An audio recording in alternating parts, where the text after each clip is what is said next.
নমস্কার, Binoy Ghosh. Welcome to my educational channel. আজকে সবাইকে জানাই শুভ রথযাত্রার শুভেচ্ছা।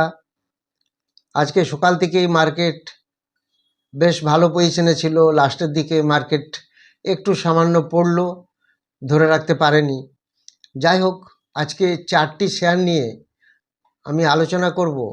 যে চারটি শেয়ার দেখা যাচ্ছে যেগুলি বড় বড় বিগ ব্রোকিং হাউস ওয়ার্ল্ডের, তারা একটা রেটিং দিয়েছে এবং তার সাথে সাথে একটা টার্গেট প্রাইসও দিয়েছে। তো এরকম চারটি স্টক নিয়ে আমরা আলোচনা করব এই ভিডিওতে।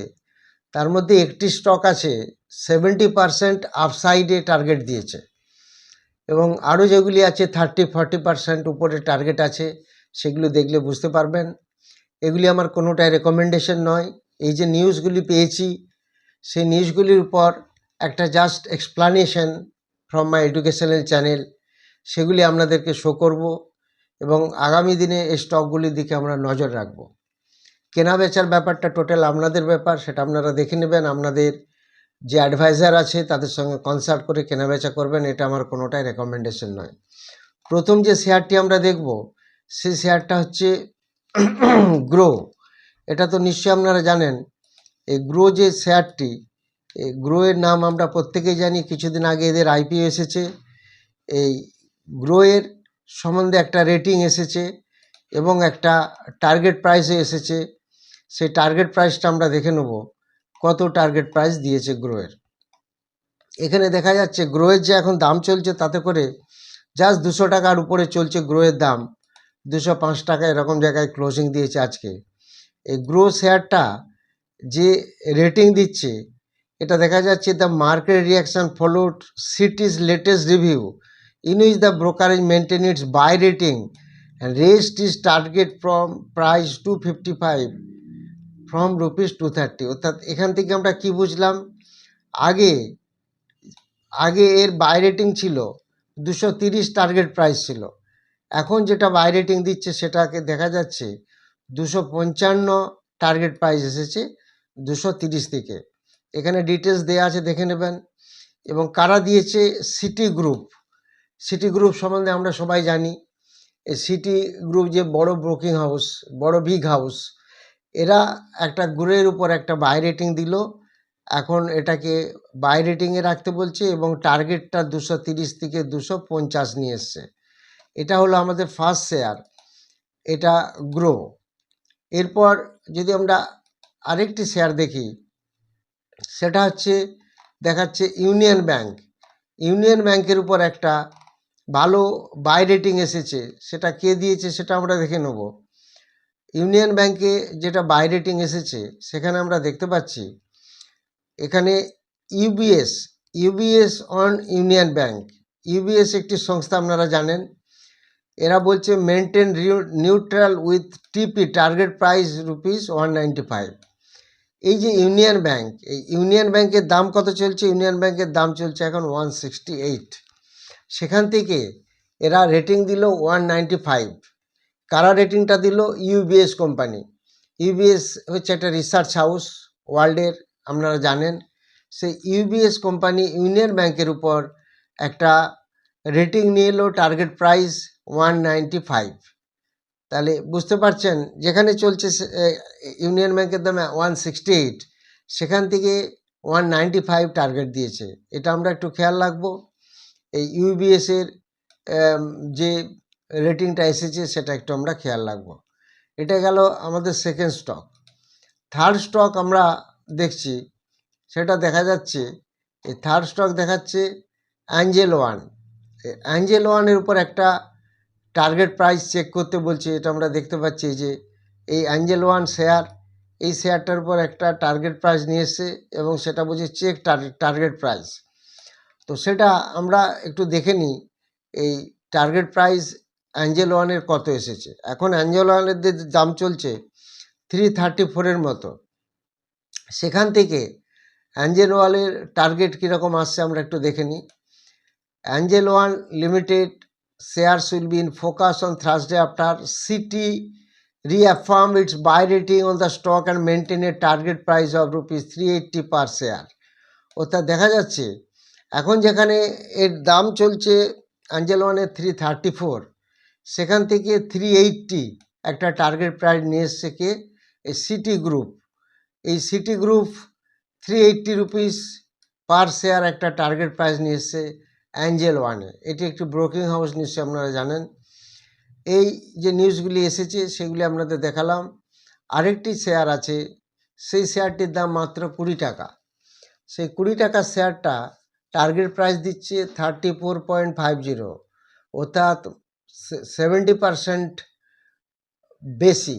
এখন যে লেভেলে দাম চলছে 20 টাকা, সেখান থেকে 34 টাকা 50 পয়সা, 70%-এর মতো একটা আপ রাইজিং হতে পারে এরকম একটা দেখাচ্ছে। এই স্টকটির নাম হচ্ছে আইআরবি ইনফ্রাস্ট্রাকচার। এই আইআরবি ইনফ্রাস্ট্রাকচারের টার্গেট এখানে লেখা আছে, দেখুন, আইআরবি ইনফ্রাস্ট্রাকচার টার্গেট সেট আর ₹34.5 ইউনিভেস্ট। তো এটা কারা দিচ্ছে? সিএলএসএ। সিএলএসএ একটি সংস্থা, নিশ্চয়ই জানেন। এরা মেনটেন করছে outperform of IRB infrastructure target 34.5, toll revenue growth improve to 12% year on year, এবং স্টকটা কিছুদিন আগে বোনাস দিয়েছে। এখন সামান্য 21 টাকা দীর্ঘদিন ছিল, এখন 20 টাকার কাছাকাছি আছে। এই আইআরবি ইনফ্রাস্ট্রাকচার, এই স্টকটাকে আমরা একটু খেয়াল রাখবো, যেহেতু সিএলএসএ একটা বড় হাউস, এটা রেটিং দিয়েছে, টার্গেট প্রাইস দিয়েছে 34.50, প্রায় 70%-এর মতো। এই আইআরবি ইনফ্রাস্ট্রাকচার, এই স্টকটিকেও আমরা একটু নজরে রাখবো। এই 4টি স্টক বললাম, এর সাথে সাথে আপনাদের একটু দেখিয়ে দেবো গ্লোবাল মার্কেটটা। গ্লোবাল মার্কেটে আমরা দেখতে পাচ্ছি কি, গ্লোবাল মার্কেটে দেখা যাচ্ছে যে আমেরিকান মার্কেট তো এখনও চালু হয়নি। আজকে আমরা একটু দেখে নেব, বিশেষ করে ইউরোপিয়ান মার্কেটটা যদি একটু দেখি, আর এশিয়ান মার্কেটের কি পজিশন যদি দেখি, তাহলে বুঝতে পারবো। ইউরোপিয়ান মার্কেট আমরা দেখতে পাচ্ছি ক্যাক চলছে 74 পয়েন্ট মাইনাস, ক্যাক, ড্যাক্স, এফটিএসি এই তিনটি একটু ডাউন ট্রেন্ডে আছে। এই যদি আমরা দেখে নিই, এখানে ড্যাক্স চলছে 229 পয়েন্ট মাইনাস, এটা ড্যাক্স চলছে। আর এর সাথে সাথে যদি দেখি, ক্যাক চলছে 74 পয়েন্ট মাইনাস, আর ইংল্যান্ডের মার্কেট চলছে 35 পয়েন্ট মাইনাস। অর্থাৎ দেখা যাচ্ছে যে প্রত্যেকটি একটু ডাউন ট্রেন্ডে আছে। 232 পয়েন্ট মাইনাস, 36 পয়েন্ট মাইনাস এবং 73 পয়েন্ট মাইনাস। ইউরোপের তিনটি মার্কেটই ডাউন ট্রেন্ডে আছে। এবার যদি আমরা এশিয়ান মার্কেটে দেখি, এশিয়ান মার্কেটে কসপি আজ অনেকটা পড়ে গেছে। সাউথ কোরিয়ান মার্কেট, এখন জানেন সাউথ কোরিয়ান মার্কেট খুব এখন গ্লিটারিং, যেহেতু এআইয়ের উপর ভালো ওদের রিসার্চ, সেই যেহেতু আমাদের এফআইআর এখান থেকে অনেক টাকা নিয়ে গেছে কসপিতে। সেই কসপি আজকে 6%-এর মতো ডাউন হয়ে গেছে, 463 পয়েন্ট মাইনাস। এর সাথে সাথে চায়না 282 পয়েন্ট মাইনাস, সাংহাই মাইনাসে আছে, এবং নিক্কি দেখা যাচ্ছে 1800 পয়েন্টের মতো মাইনাস, 2.6% পড়ে গেছে। এটা একটু ওয়ার্ল্ড মার্কেটের, বিশেষ করে এশিয়ান এবং ইউরোপিয়ান মার্কেটের চেহারাটা দেখালাম। আপনারা জানেন যে নেক্সট আমাদের ব্যাচ শুরু হচ্ছে 16 আগস্ট একটি অফলাইন ব্যাচ, এবং 2 সেপ্টেম্বর একটি অনলাইন ব্যাচ। এখানে 3টি কোর্স একসাথে শেখানো হবে, বেসিক টু অ্যাডভান্স লেভেলে 3টি কোর্স, যেমন একটা সুইং ট্রেডিং কোর্স, একটা ইন্ট্রাডে এবং একটা ফিউচার অ্যান্ড অপশান। এই 3টি কোর্স শেখানো হবে। এখানে candle sticks, chart, pattern, fundamental, technical, price action থেকে ইন ডিটেলস সব কিছু শেখানো হবে। তার সাথে সাথে শেখানো হবে স্টক সিলেকশন ফর্মুলা। যে স্টক সিলেকশন ফর্মুলা থেকে আমরা প্রত্যেক দিন অপশানের স্টক পেয়ে যাই, এবং মার্কেট যদি আপ ট্রেন্ড থাকে তখন আমরা কল বাইয়ের দিকে স্টক পাই, এবং মার্কেট যদি ডাউন ট্রেন্ড থাকে তখন আমরা পুট বাইয়ের দিকে স্টক নিই, এবং প্রত্যেক দিন একটা ভালো অ্যাচিভমেন্ট আমরা পেয়ে যাই। এই স্টক সিলেকশন ফর্মুলা থেকে স্টক বের করে, স্টকের উপর কাজ করে আমরা একটা ইন্টারডে ট্রেডিংয়ে একটা ভালো প্রফিট পাই। তার সাথে সাথে যারা সুইং ট্রেডিং করেন বা ইন্টারডে করেন ইকুইটিতে, সেগুলির জন্য আলাদা আলাদা ফর্মুলা সেটিং করা আছে। এরম কোর্স শুরু হচ্ছে 16 আগস্ট অ্যান্ড 2 সেপ্টেম্বর। যারা ইন্টারেস্টেড তারা হোয়াটসঅ্যাপে যোগাযোগ করবেন। সুভাষ প্রামাণিক জানতে চেয়েছেন, সেলো ওয়ার্ল্ড স্টকটি ফান্ডামেন্টালি স্ট্রং, এখন কি বাই করা যায়? সেলো ওয়ার্ল্ড দেখুন এখন লোয়ার লোতে চলছে, প্রচুর নিচে চলছে, এখন কোম্পানি প্রফিটে আছে, এফআইডিআর কাছেও মোটামুটি পার্সেন্টেজ অফ শেয়ার আছে। তো এখন একটু ওয়েট করুন, এটা ওয়েট করে একটু দেখুন, যেহেতু লোয়ার লো চলছে, যখন বাড়তে শুরু করবে তখন বাই নেবেন। সাগর কুমার হাজরা এবং শুভম বসাক জানতে চেয়েছেন আরএফসি 141 করে কেনা অনেক শেয়ার। দেখুন আরএফসি তো অনেক নিচে এসে গেছে, 100-র নিচে এখন 88-এর কাছে চলছে, আরও একটু পড়লেও হয়তো পড়তে পারে। খালি খেয়াল রাখুন কোথা থেকে বাড়তে শুরু করছে। যদি 75-এর লেভেলে কোনো সময় পান তাহলে কিন্তু এই স্টকটার দিকে নজর রাখবেন। পিন্টু দিয়ে জানতে চাচ্ছেন রিলায়েন্স ইনফ্রাস্ট্রাকচার 178-এ কেনা, এটা ট্রেডিং করতে পারছি না। এটা তো লোয়ার সার্কিটে চলছে, এখন প্রত্যেক দিন খুলে লোয়ার সার্কিটে 4-5 দিন টানা চলছে, এখন তো ট্রেডিং করতে পারবেন না। অভিমান বিশ্বাস জানতে চেয়েছেন বাজাজ কনজিউমার কেয়ার 590 করে কেনা, এখন তো খুব বেশি পড়েনি, একটু পড়েছে। যদি 500 ভাঙে একটু খেয়াল রাখুন, তখন কিন্তু একটু অ্যাভারেজ করলেও করতে হতে পারে। এফআইআর কাছে 16% শেয়ার আছে, সামান্য হোল্ডিং কমিয়েছে।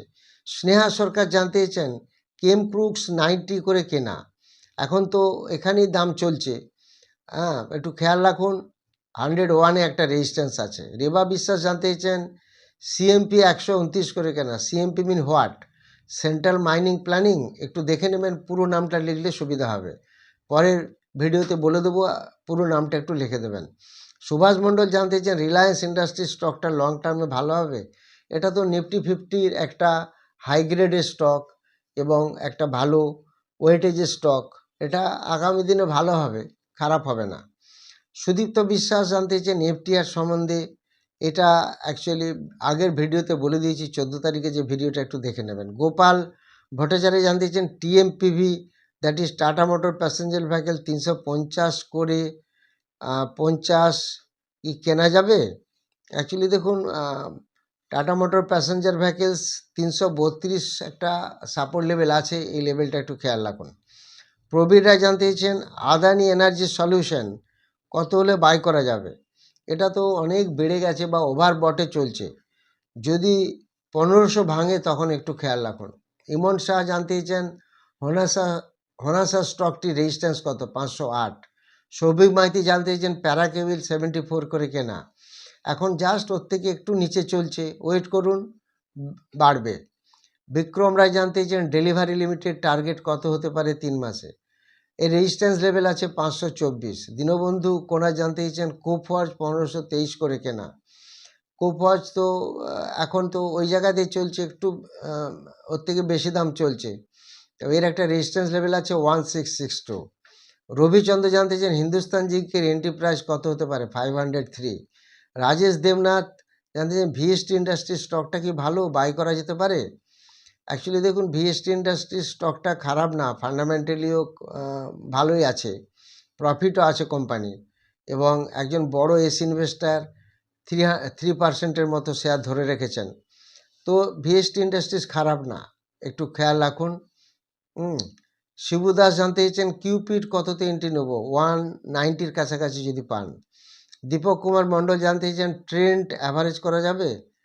2800-এর কাছাকাছি যদি পান, 2810 এই লেভেলে, তাহলে ভালো হবে। সোমা শাহ জানতে চেয়েছেন রটার ইন্ডিয়া পাওয়ার স্টকটা বাড়ছে না কেন? প্রফিটটা একটু ডাউন হয়েছে, তো এফআইডিআই দুজনে একটু একটু করে সামান্য বেরিয়ে গেছে। রাজু ভৌমিক জানতে চেয়েছেন এটিজিএল এর সাপোর্ট ও রেজিস্ট্যান্স, সাপোর্ট 681, রেজিস্ট্যান্স 860।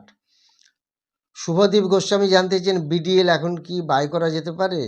এখন যে লেভেলে চলছে একটু ওয়েট করুন, যদি 1130-এর কাছাকাছি পাওয়া যায়। প্রিয়ব্রত জানতে চেয়েছেন বেদান্ত আয়রন অ্যান্ড স্টিল এখন বাই করা যাবে? অ্যাকচুয়ালি বেদান্ত আয়রন অ্যান্ড স্টিলের এখন তো কিছুই বোঝা যাচ্ছে না, প্রচুর লসে আছে কোম্পানি, সবে নতুন এসেছে, তবে অনেকেই স্টেক নিচ্ছে, এটা অনেক বেড়েও আছে। এখন যদি 30-এর কাছাকাছি পাওয়া যায়, 30-31 এইরকম জায়গায়, তাহলে একটু ভালো হবে। যারা ভিডিওটি নতুন দেখছেন তারা অবশ্যই সাবস্ক্রাইব করবেন, লাইক করবেন, শেয়ার করবেন, এবং যারা 16 আগস্ট এবং 2 সেপ্টেম্বরে ব্যাচে ক্লাস করতে চান হোয়াটসঅ্যাপে যোগাযোগ করবেন। আপনারা অবশ্যই সাবস্ক্রাইব করবেন, লাইক করবেন, শেয়ার করবেন এবং সাথে সাথে কমেন্ট দেবেন। Thank you very much for watching my video.